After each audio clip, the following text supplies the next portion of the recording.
DrawSteel has just been released, and you want to play it online. There are several options available, and one of those is the DrawSteel Codex, which we're developing in partnership with MCDM, and is currently available in beta form.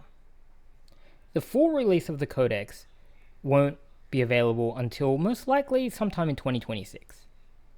But we do have a beta of it available today, and we're currently expanding our beta, and I want to give you a really realistic viewpoint of what it would be like to use the Codex to play DrawSteel, and also a tutorial, so if you choose to play it, you can really hit the ground running. This is the title screen you'll see once you log in and register an account.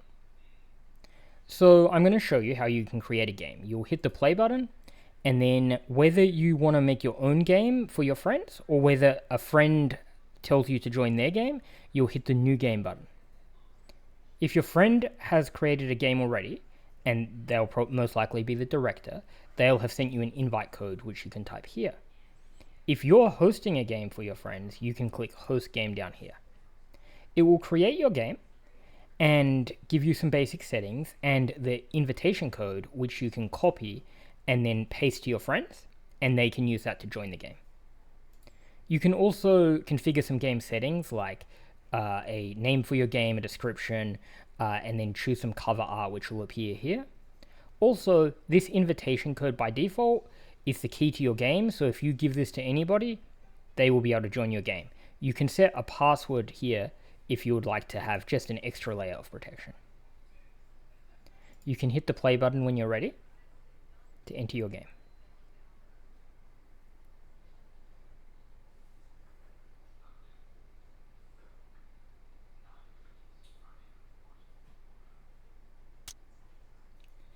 If it's your first time using the Codex, you may want to hit the settings firstly, just to make sure that everything's set up properly and familiarize yourself with all of the most important settings. You should note that there are audio settings, so if some of the sounds or music are too loud or you don't want them on at all, you can control them here. Some people really like sound in the Codex. Some people think that software like this should be seen more than heard. Note that one cool feature of the Codex is that on the start of a player's turn, they can have an anthem play. However, we think some people feel like it's a little obnoxious if the anthem is too long, so we default the anthem to fading out after it's been playing for 10 seconds. You can expand or reduce this if you want, and set it all the way to 0 if you don't like the idea of anthems appearing in your game. You might also want to look at the graphic settings. By default, we crank all the settings up to the maximum visual fidelity, but you might want to play with these if things don't seem quite as smooth as you want them to. You should also check out general settings just to configure things like the color that your username appears in, the name you display as, and various other interesting settings. Note that most of the settings under game are all director controlled and will replicate across the entire game, so the players actually won't see this tab at all. Everything in here is your responsibility to control. You should also note that there's a search feature in settings, so if you don't know how to do something, this is a good place to start. For instance, if you want to control whether stamina bars are shown to, stamina bars for monsters, for instance, are shown to the players, you can configure that here. You should also look at the shortcuts tab, which allows you to configure and control the different keyboard shortcuts. It's good to browse through just to see what shortcuts are available. You'll see that when you launch into a game, you get this very basic starter map, and you get some sample characters which you can move and play around with. However, a common first task when launching software like this is how do I import a map? So I'm going to show you how to import a map. So you'll go to this menu and go to maps, and you'll see this is the one map that we have in so far, but you hit this little plus button to add a new map. And we can create an empty map if we want to make a map with the building tools available in the Codex. But I'm going to show you how to import a map from an image. So we are going to import the Road to Broadhurst map. And we click Create Map. And then we can just drag our map file in here. So I'm going to drag, it's just a normal JPEG file that I think came with the Road to Broadhurst packet. Now, when you import maps, some maps come with a grid drawn on them, some have no grid drawn on them. And depending on that, you'll want to choose whether to use the grid or gridless import mode. With the grid import mode, what the Codex tries very hard to do is make sure it understands where the lines on the map are, so it can make your tokens align to the map. And it does this by inviting you to click on the corner between the intersection of lines. So you do that anywhere on the map, and then it asks you to pick a diagonally opposite corner of the tile you clicked on. So I'm going to choose that corner, and I want to adjust it to get it in the center. You actually don't need to be too accurate with the process we've come up with, because what we do is we ask you to click 1/3 corner, and we want it to be a long distance away from the first two, and we want it to be sort of diagonally separate. So I'm going to choose a corner down here. It would be okay to choose a corner there or a corner there, for instance, as well, or even a corner up here. You can kind of it's really flexible, just as long as you make both horizontal and vertical separation from your original point. I've done that, and I hit continue, and this has lined up my map, and I click finish, and it will import my map. So you can see this map has been imported. Now I have the setting on where the Codex draws a grid on top of the map, so you can see both the Codex's grid and the grid that is built into the map are overlaid on top of each other, and you can see that they're nice and perfect. So the Codex does understand exactly where the grid lines are. Oftentimes when you have created a map, you may want to move your current players into the map. So that's a pretty common thing to do. And in the Codex, it's important to understand that players see through the eyes of the characters they control. So if your player doesn't have a character that they control on the map, they can't see the map. They see through the eyes of the character. So if we go move character here and we move the players here, it will move those players from the starting map. These tokens are all registered as being generic players, meaning that all the players have shared control over them. You can also spawn them by like clicking here, and you click and you'll see that the shadow is now here. So these are each of the players in the game, and they will exist at one point in the world at any given time. Or you can delete them, and that doesn't. I just press the delete key, and that despawns them back to this panel over here, waiting to be spawned once again. Once you've imported a map, it's really common to want to draw walls and on the map to control things like line of sight. So I'm going to show you how we can make this wall actually be a wall, and I'm going to say that this wall should block line of sight. So to do that, we go to the building editor. Now, the building editor is designed to allow you to build your own complete maps, so your own complete buildings with visual walls, visual floors, and so on. Today, because we're just adding we want to add effectively invisible walls to a map that we imported. So this is kind of a degenerate case of the building editor. We'll probably make a more simplified, specialized tool in the future that just is for marking up a map that you've imported. But for today, this is the best way to mark up your map. You only want to draw walls for right now. You don't want to draw floors. And you want to draw an invisible wall. So there's an invisible wall down here. There's also a see-through invisible wall, which players can see through, but they can't move through. But we're going to say that the wall blocks vision. So we're going to draw an invisible wall. We're going to use the shape tool to draw the wall. And by default, you'll see that this point I'm drawing, it snaps to the grid. You hold down Control to liberate it from the grid. And then you can draw your shape, and you can just trace it out however you please, clicking multiple points, and then you can double click on the last point to finish off the shape. So I'm gonna make up to here, and then I'm going to make this like a gate, an opening in the wall, and go just up to here. So that's created my invisible wall.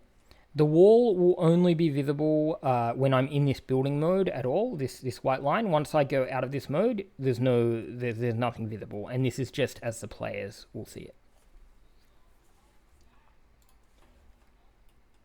Now, something important is that you might say, well, I've drawn the wall, but I really want to see what it will look like for my players. So I recommend often having at least a sample player on the map when you're building the map. And anytime you can right click and go show token vision, and it will immediately show the exact vision that your player will see. And so we have this dynamic line of sight system. You can see that your character can see exactly what they can see. You'll also see that they sort of navigate through the terrain that you draw, and so the wall governs line of sight. Now, suppose we wanted to make this hedge. I guess I'm not sure if this should be represented by difficult terrain, or maybe it should be an actual wall, but today I'm going to assume that it should be difficult terrain. You can do that similarly by going to the Floors tool, and you'll want to choose this difficult terrain. It's an invisible floor that makes everything you mark with it difficult terrain. So I'm going to use this, and I'm going to likewise use the Shape tool. And I'm going to draw out this area as difficult terrain.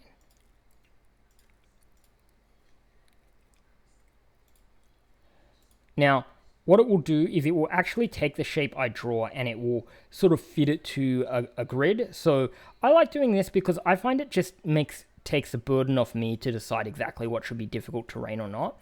And it allows the tool to kind of arbitrate it, but you can also you can also choose to like if I wanted to make sure this tile is difficult terrain for sure, I would draw my lines like this. But yeah, I often like to just make the tool make the decision, and I find it usually does a pretty good job, and we can just make things nice and simple. So I'll just draw like this. And there. Now, once I've done that, you'll see that we have rules implementation. So if I try to move my character, it says that the movement is 5 squares, and the shadow can move, and it includes 1 square in difficult terrain. So it counts, and you can see the radius that it's drawing shows the distance that this character can reach in 1 round. So you can see it does pathfinding, and it works out how far the character can move given the terrain.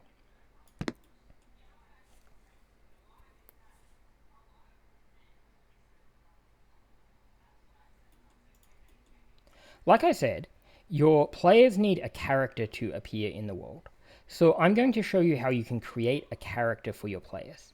You can right-click and go Create Token Hero. And this gives you a blank hero token.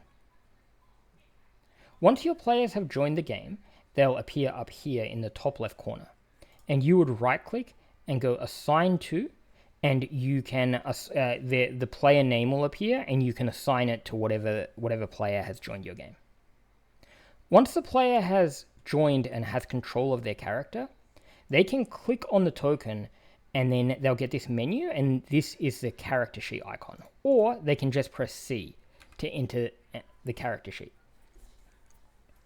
Now, at the moment, the character sheet we present here, it is still very much a work in progress. This is probably the biggest work in progress part of the Codex. In fact, this is more like an adapted character sheet from 5e, and it sort of works for the Codex, but not really. But the thing is that with the Codex, we don't think that you should be playing a session staring at your character sheet the whole time. So even though we are working on a proper draw steel character sheet for the Codex, we've tried to come up with a design that kind of de-emphasizes the character sheet a little. We think the character sheet is really important and a great paradigm for in-person play. For playing online, we don't think you need it quite as much if the tools give you what you need at any given time.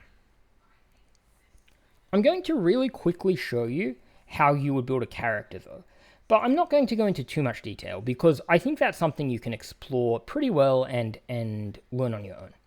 You can go to the Appearance tab to choose what your character looks like. You can choose an avatar, you can upload an image, and so on. And you can make a little token. You can change its colors, all kinds of controls like that. You can even give it multiple variations in its appearance, which it can switch between quickly.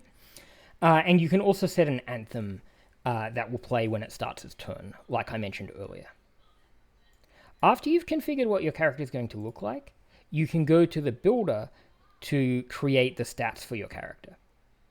And here you can choose things like your character's ancestry.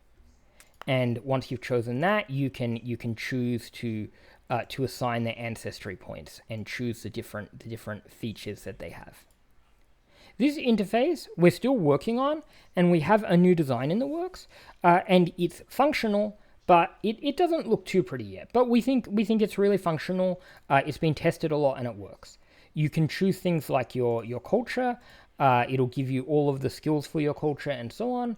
I'm not going to select all of them, which is something you can do. You don't have to select everything right away, and it'll just leave your selections blank.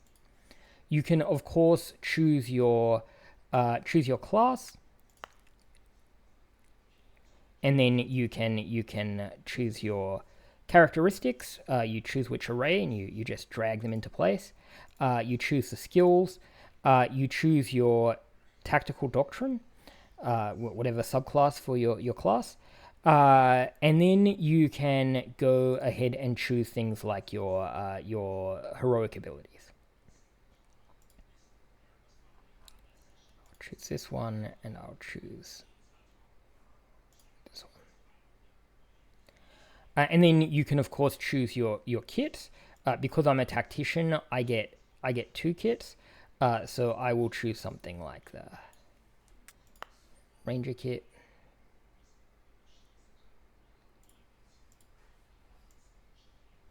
And the Shining Armor kit. I have no idea whether that's a good combination. You'll see it calculates out that I'm a tactician. It calculates that it would be better to use the +2+2+2 than the +1+1+1. But if I wanted to do this, it would let me. And that's how that all works. And so now that I've done that, I have my working character. I can give my character a name that will appear on my token.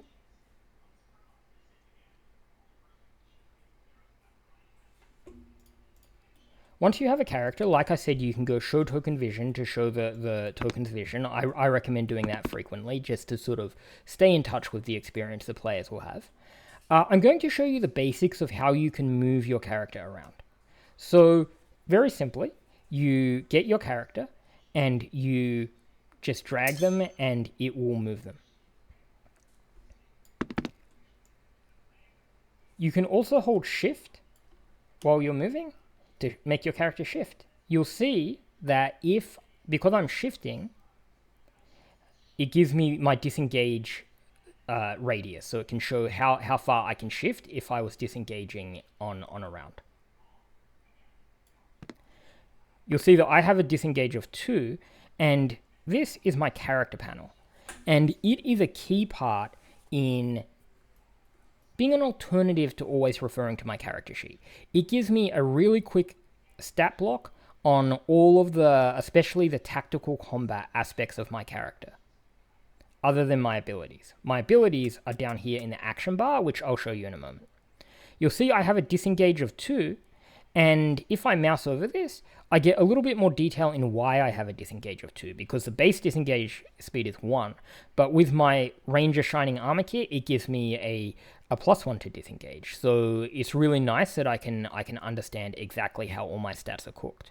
Likewise, I can see that my base movement is 5, but I get a bonus which gives me a +1 to movement. Likewise, I can see how my stamina, for instance, is calculated. Because I haven't assigned this to the players, it's director control. That means that by default, it's considered like a hostile character. I could assign it to friendly NPCs to make it a friend of the characters if I wanted. However, for now, because the shadow is a player, these two are considered enemies. And that means that if I move up here, you'll see that I get that little arrow, which means that the shadow gets a chance to do an attack of opportunity against my character. You'll see that because we have rules calculation, if I hold down shift, it doesn't have an attack of opportunity. Take away shift and it does. You can also hold down control while moving to do a teleport. That's something that only the director has control of. Players can teleport only if they have a specific ability that lets them teleport. You can also hold Alt to do a forced move. And this is an important part of the Codex that I want to talk about, is that in the Codex, we aim for robust rules automation. But we also aim to make it so anything that gets automated with the rules, you can also apply pretty easily by yourself. So you might be sitting, and at the moment, the Codex is most classes we have implemented at level 1, but we don't have many implemented much beyond level 1. So you might be thinking, well, as soon as my characters are beyond level 1, the Codex is not going to be useful to me. You might decide that a better tool, another tool would suit you better because of that. But also, if you have an ability or a feature that doesn't have full automation in the Codex, you can probably make it work yourself, just through all of the manual adjustments that the Codex allows, which you might have to do anyhow if you were using a different tool. So as an example, this is a wall, and we set it up as a wall earlier, and if I hold down Alt and try to do a force movement, it will show me that I'm pushing and I'm going to shove this guy into this wall, and he'll take 3 damage. And if I shove him into the wall, he'll take it's 5 damage because it's an object, so it's an extra +2 damage. So, and it shows me that and it shows me here the history of exactly why my stamina is down at 28 now. So if you had an ability that you could push a character like a whole bunch of spaces, and you said, well, the ability isn't quite set up, or something of that nature, you can just do it manually yourself. It'll also work, for instance, if I want to shove these two characters into each other. They will take damage.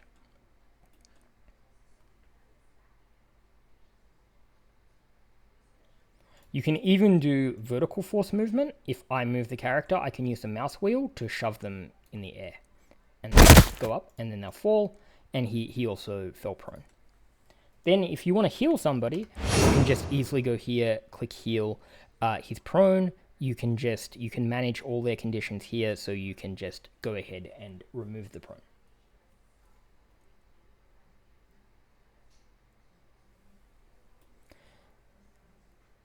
To navigate around the screen with the Codex, you can use the middle mouse button. You can click and drag to move the camera. That's usually my favorite method of doing it. But you can also use W, A, S, and D to move the camera, and you can move the mouse cursor against the edge of the screen. However, I personally don't really like that, so I have it turned off in my settings. You can use the mouse wheel to zoom in and out of the map, or you can hit plus and minus to zoom in and out.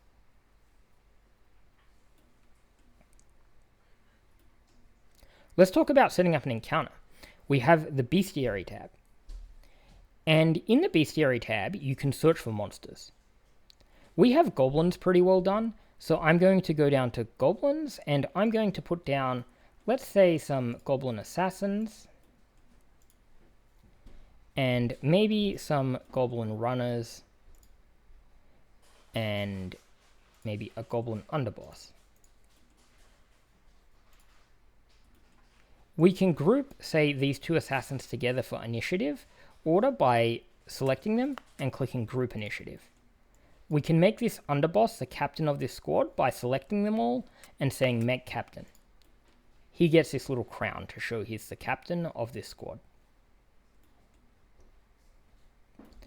Once you're ready to fight, you can select to draw steel.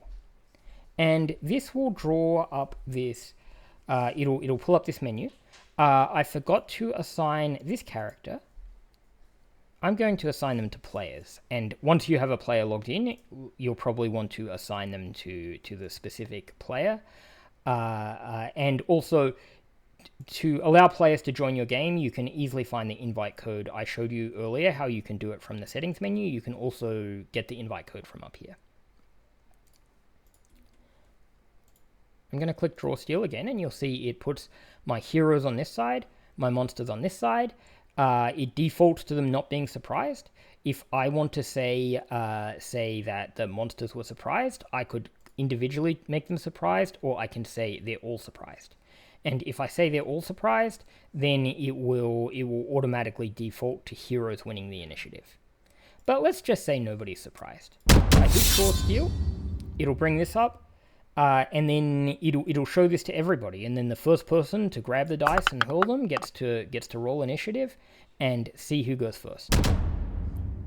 It's the hero's turn, and you'll see that all of the heroes who can make a move have these cross swords appear above them, and that's to indicate that any of them can go.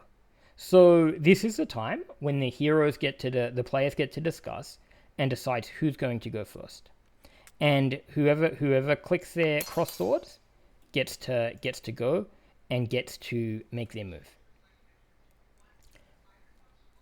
I might go, for instance, and move my character here. I might decide to do a protective attack. So you'll see that I have lit up all of my, I know I have a trigger, I have a main action, a maneuver, and a move. So you can see very clearly all the things that you can do on your turn. This little diamond indicates that it's available. You'll see that my movement, I just moved 2 spaces, so it's tracked that I've used up 2 of my 5 movement for the turn. I can click main action, and so then I might do my my protective attack, and I click on the assassin. And now it brings up this power roll. And it shows me what the basic power roll is. And it gives me a selection of any possible options that I might have available to me. And it's adjudicated that I don't actually get to use any of these. I'm not higher than them. I'm not flanking. I don't get to use any of them. But it does give me the option, so I can say, actually, like, cover should apply here, and then I'll get a bane. You can also manually apply things like banes and edges here. So like I said before, most of the rules we try to suggest but not enforce. So you can override anything you need to yourself. And just to demonstrate, if I moved my shadow over here, firstly, you'll see that the goblins get some triggered actions. And that means that because they get opportunity attacks. And I can just go here, and I can click that, and it just applied the opportunity attack to mean that they got the opportunity attack against the shadow. Now I'm flanking, so you can see these little flanking arrows appear. And now when I do my protective attack, you'll see it automatically knows I'm flanking, so it checks this box, gives me an edge. And so it automatically calculates these things, but you can always override them if you need to. I'm going to really quickly add a conduit to the mix. And the reason I want to add a conduit is that conduits have word of guidance, which is really really useful to illustrate how triggers work. So if I add a conduit, and I don't have to build out the whole thing. I can just look for my word of guidance. And now I can select Draw Steel for him and assign him to the player side.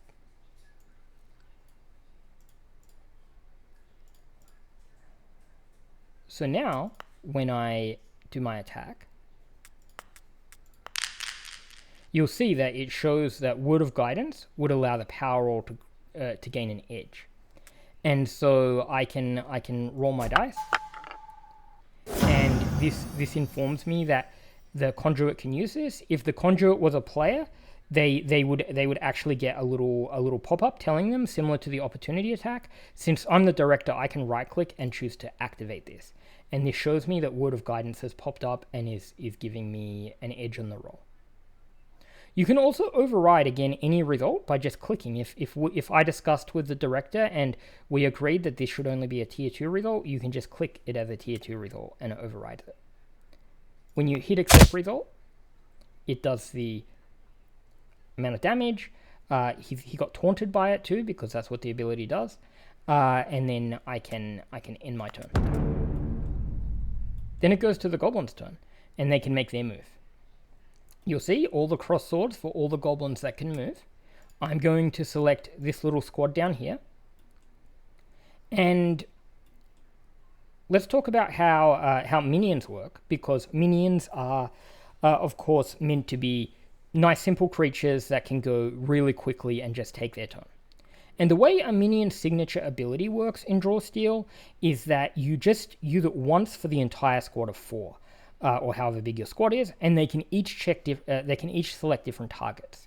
So I might decide to make my minion go here to attack this shadow, and this minion is going to go up here, and these two minions, well, let's say all of these minions will go here. And then what I'm going to do is I'm going to just, with any of the minions, select my club charge, which is my signature ability. And what I'm going to do is I'm actually going to, you'll see that it shows where all of the minions can collectively reach. Now, if I choose to attack this character, you'll see this minion is automatically assigned to attack. And so that's attacking here. But then say I wanted to say, okay, I also want to attack this character. So I attack this character. And I say, well, I want to attack this character twice. I want this character to do it as well.